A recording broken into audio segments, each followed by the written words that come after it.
Di dalam mobil, istri sedang berciuman dengan temannya. Dia frustasi, tapi dia juga tidak bisa apa-apa. Bagaimanapun, itu adalah pilihannya sendiri. Demi sembunyi dari istrinya yang seperti monster, ia menikahi cinta pertamanya. Tapi siapa sangka, nasibnya berubah.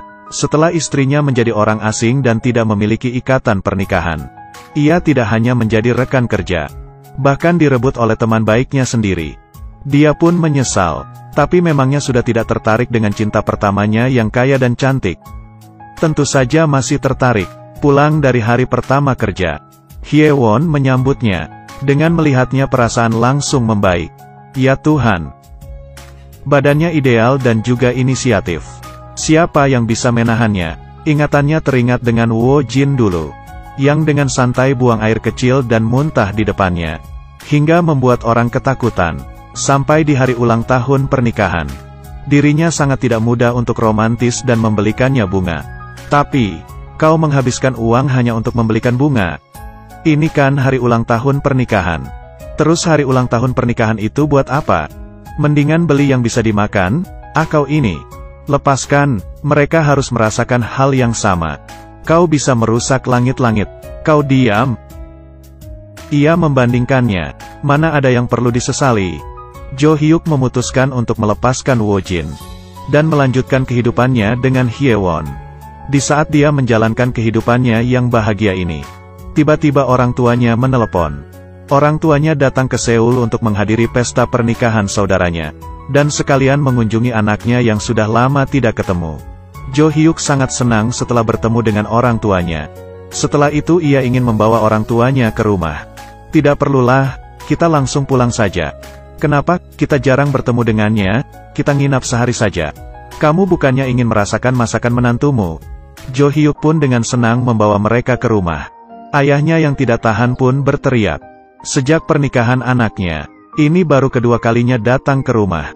Jo Hyuk yang mendengar perkataan itu pun merasa bersalah, dan semakin perhatian kepada ayahnya.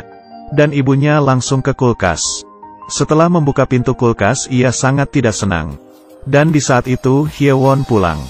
Dia melihat kenapa tiba-tiba rumahnya muncul dua orang. Dengan canggung ia menyapa mereka. Ibunya pun mulai menegurnya. Kulkasmu perlu dirapikan ya.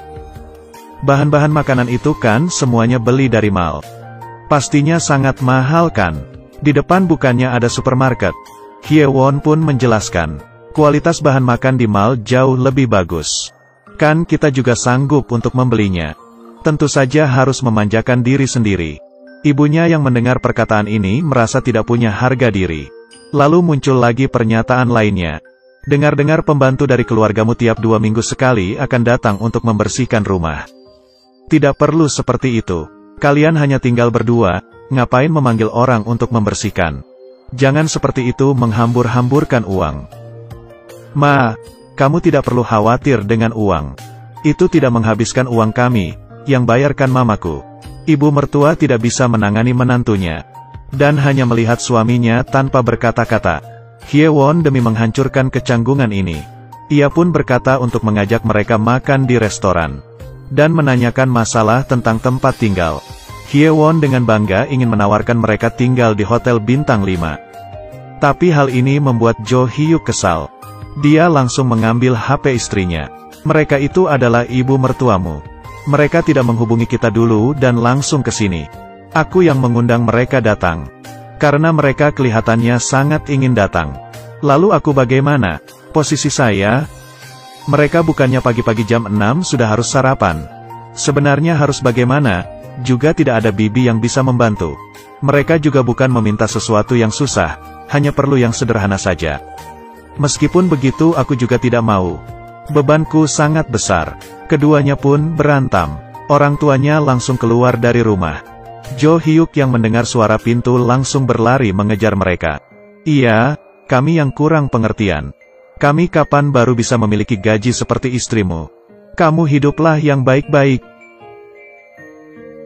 Jo Hyuk kasihan melihat orang tuanya yang pergi. Sampai di rumah dia mulai emosi lagi. Kenapa kamu begitu tidak sopan di depan mereka? Orang tuaku hanya ingin tinggal sehari di sini saja tidak boleh. Hyewon yang mendengar perkataan itu juga mulai emosi. Itu kamu yang dari awal sebelum pernikahan sudah berjanji dengan orang tuaku. Kalau kamu tidak mau, maka bantuan yang kamu dapat dari ayahku, mobil, juga rumah kembalikan semuanya. Maka kamu boleh marah sepuasmu. Hyewon yang penuh emosi pun pergi dari rumah. Tak disangka Jo Hyuk tidak mengejarnya. Bahkan telepon saja tidak. Di saat ini, Jo Hyuk malah bermain permainan. Tidak khawatir dengan orang tuanya juga istrinya. Berlalu dengan begitu saja, dia mulai kangen dengan kehidupannya dulu. Meski Wo Jin selalu marah, tapi dia sangat sopan kepada orang tua. Dan ibunya Wo Jin juga sangat baik kepadanya. Dengan khusus membuatkannya kimchi. Berpikir begitu, keesokannya setelah Jo Hyuk pulang kerja, ia pergi ke depan rumah Wo Jin dan melihat kamar yang familiar. Di saat ia ingin pergi, ia bertemu dengan Wo Jin. "Kamu kenapa bisa tahu rumahku di mana?" Jo Hyuk dengan panik mengatakan ini hanya kebetulan. Dan di saat itu, ibunya Wo Jin tiba-tiba keluar. "Hai menantu." Ia memanggilnya seperti itu membuat Jo Hyuk mematung. Ibu mertuanya kenapa masih mengingatnya? Dan saat itu ibu mertuanya tidak memedulikan Wo Jin yang terus menariknya. Dengan ramah mengeluarkan kimchi kesukaan Jo Hyuk dan diberikan kepadanya. Wo Jin mengira penyakit Alzheimer ibunya yang kambuh. Dan di saat itu Jo Hyuk sangat terharu. Sampai di rumah, Hyewon yang melihat dia pulang terlambat dan tidak mengangkat teleponnya merasa kesal. Jo Hyuk mengatakan karena mengikuti acara kantor jadinya pulang terlambat. Kemudian merayunya dengan kata manis. Hyewon pun dengan mudah dibujuk. Setelah itu, di saat Jo Hyuk bertemu dengan Wo Jin, ia tidak bisa mengendalikan kebaikannya. Di saat Wo Jin bertemu dengan bahaya, dia akan langsung melindunginya. Di saat Wo Jin tertidur di atas meja, dia pelan-pelan mengelus kepalanya.